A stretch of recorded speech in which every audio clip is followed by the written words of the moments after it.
Figuring out if you're ready to bring a new furry friend into your home can sometimes be a strenuous process. A local dog trainer gives some tips for first-time pet owners. Let's go. When bringing a new animal into the home, Patrick Holland, a certified professional dog trainer, recommends following the rule of threes to prevent distress. The rule of threes follows a time period of 3 days, 3 weeks, and 3 months for your animal to decompress. 3 days to alleviate stress hormones out of their bloodstream if they have a situation where there's a lot of conflict, maybe a bite situation.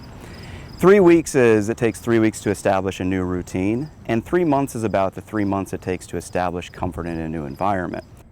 The rule of threes is important in helping to understand an animal's body language and how to adapt the environment to their comfort level, something Holland says people need to pay attention to. Recognizing that animals show body language, and body language is generally their primary form of communication. What we really want out of most animals is good communication skills to tell us how they're feeling in that situation. Do they want to proceed? Do they need to take a break? Are they uncomfortable? Do they enjoy this? And then we can adapt what our activities are based around those kind of aspects. While considering how to adjust the environment for a new animal in the home, managing the environment is just as crucial. We also want to puppy-proof or animal-proof our house. Animals are going to find outlets in normal behaviors like chewing and licking things and being destructive. So we very much want to find how do we manage the environment to where the dog is rehearsing what we want them to do. Holland says training humans to learn a dog's behavior and body language can prevent destructive situations.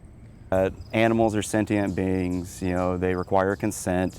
They have different personalities and demeanors, and we need to adjust for that. Holland dove deeper into the dog training world after rescuing his own dog and seeing the need to help both animals and owners in understanding each other. We see the similar reasons as to why dogs are exhibiting things like aggression or bite histories or anxiety. Generally, when we see the same problems over and over, one of our goals is to try to educate the community so we can prevent that from ever happening in the first place. Each animal can have different reactions and behaviors upon being brought into a new place. They're called learned behaviors, which are our habits in dogs. They're things that don't just naturally occur, but dogs find them to be reinforcing.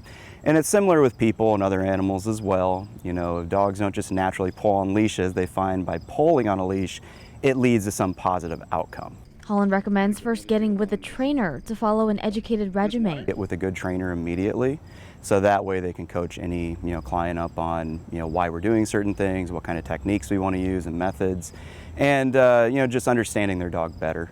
And if you're unable to work with a trainer, enrichment and socialization is beneficial as well. Tired dog is a good dog, so if nothing else, sometimes the easiest thing we can do as owners is just make sure our dog is exercised. One last reminder is that if you are experiencing frustrations as a new-time dog owner, those can sometimes stem from unrealistic expectations. So when we're teaching our clients especially on how to read their dog and what their dog's thinking and feeling in this moment, it creates this bigger understanding, which then decreases a lot of their frustrations. And 99% of what we train is people. 1% are the animals we work with. More information to Positive Pets training will be linked to our website, WFI.com.